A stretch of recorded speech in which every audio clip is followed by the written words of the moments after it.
ક્યારે એવું બન્યું છે કે મન જાણે 1 મિનિટ માટે પણ શાંત જ ના થતું હોય?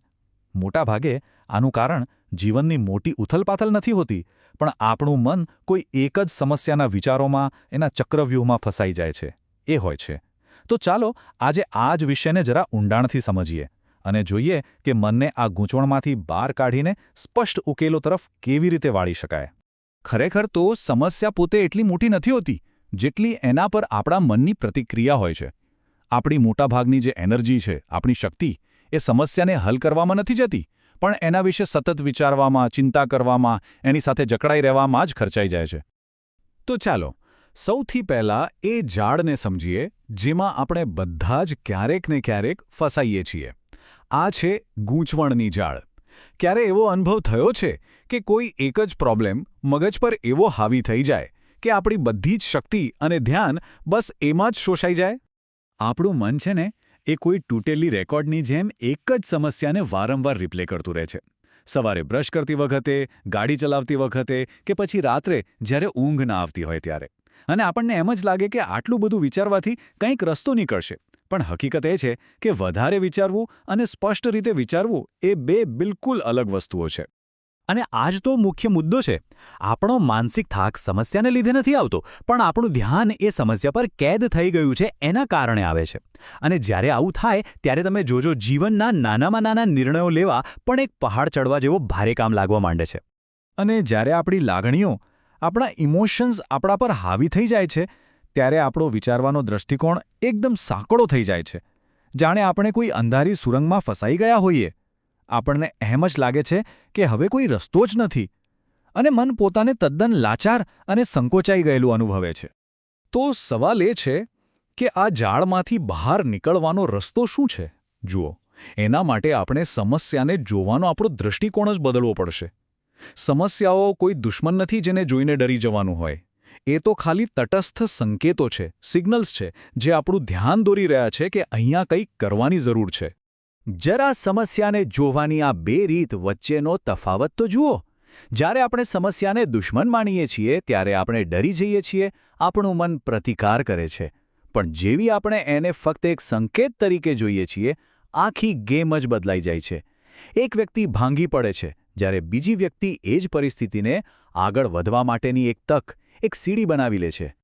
આ વાત સમજવી ખૂબ જ જરૂરી છે. એક હોય છે હકીકત, એટલે કે ખરેખર શું બન્યું છે, અને બીજું હોય છે વાર્તા, જે આપણું મન એ હકીકતની આજુબાજુ ઘડી કાઢે છે. આપણને જે મોટાભાગની પીડા થાય છે ને, એનું કારણ હકીકત નથી હોતી, પણ આપણા મનની બનાવેલી એ વાર્તા હોય છે. તો એકવાર આપણે સમસ્યાનું સાચું સ્વરૂપ સમજી લઈએ, પછીનું સ્ટેપ છે ઉકેલ શોધવાની કુશળતા કેળવવી. આ એક એવી સ્કિલ છે જેને ટ્રેન કરી શકાય છે, જે આપણને ગૂંચવણમાંથી બહાર કાઢીને સ્પષ્ટતા તરફ લઈ જાય છે. તો ચાલો જોઈએ કે આ માટે આપણે શું કરવાની જરૂર છે. વિચારોના આ વમળમાંથી બહાર આવવા માટે અને આગળ વધવા માટેના આ 3 એકદમ નક્કર પગલાં છે. પહેલું, મનને શાંત કરો. બીજું, પોતાને પૂછો, ઓકે, હવે આગળ શું કરવું? અને ત્રીજું, બસ એક નાનું બને એટલું નાનું પગલું ભરો. એક વાત હંમેશા યાદ રાખજો, સ્પષ્ટતા ક્યારે પગલાં ભર્યા પહેલાં નથી આવતી. સ્પષ્ટતા તો પગલાં ભરવાથી જ આવે છે. અને તમે જે જાતને સવાલો પૂછો છો ને, એની તાકાત જુઓ. આવું મારી સાથે જ કેમ થાય છે? જેવા સવાલો આપણને લાચારીના કૂવામાં ધકેલી દે છે. જ્યારે હવે શું કરવાની જરૂર છે, અથવા મારા કંટ્રોલમાં શું છે, જેવા સવાલો સીધા જ આપણને ઉકેલ તરફ લઈ જાય છે. સાચા સવાલો હંમેશા ક્રિયા માટેનો રસ્તો ખોલી આપે છે. અને હવે આપણે આજના સૌથી ઊંડા અને મહત્વના વિચાર પર આવીએ છીએ. સાચું અને કાયમી પરિવર્તન કોઈ ટેકનિકથી નથી આવતું. એ આવે છે આપણી સ્વ-ઓળખમાં આવતા મૂળભૂત બદલાવથી. કારણ કે જ્યારે પણ કોઈ મુશ્કેલ પરિસ્થિતિ આવે છે, ત્યારે આપણે કોઈ ટેકનિક નથી વાપરતા, પણ આપણે જે પોતાને માનીએ છીએ, બસ એ પ્રમાણે જ વર્તન કરીએ છીએ. બસ આ એક સરળ પણ અત્યંત શક્તિશાળી વાક્ય, આ જ એક નવી, ઉકેલલક્ષી ઓળખનો પાયો છે. આ ઓળખ એવી અપેક્ષા નથી રાખતી કે જીવન સહેલું હશે, પણ એવું માને છે કે જે પણ આવશે તે સંભાળી લેવાશે. મારે આ સંભાળવું જોઈએ એમાં એક દબાણ છે, પણ હું આ સંભાળી લઈશ એમાં એક આત્મવિશ્વાસ છે. આ બંનેમાં જમીન આસમાનનો ફરક છે. આ નવી ઓળખની કેટલીક ખાસિયતો છે. અને એક વાત યાદ રાખજો, આ ઓળખ ખાલી નક્કી કરવાથી નથી બનતી. એ તો દરરોજ લેવાતા નાના નાના પગલાંથી, વારંવારની ક્રિયાઓથી બને છે. આપણું દરેક નાનું પગલું એક પુરાવો બને છે જે ધીમે ધીમે આપણી સ્વછબીને કાયમ માટે બદલી નાખે છે.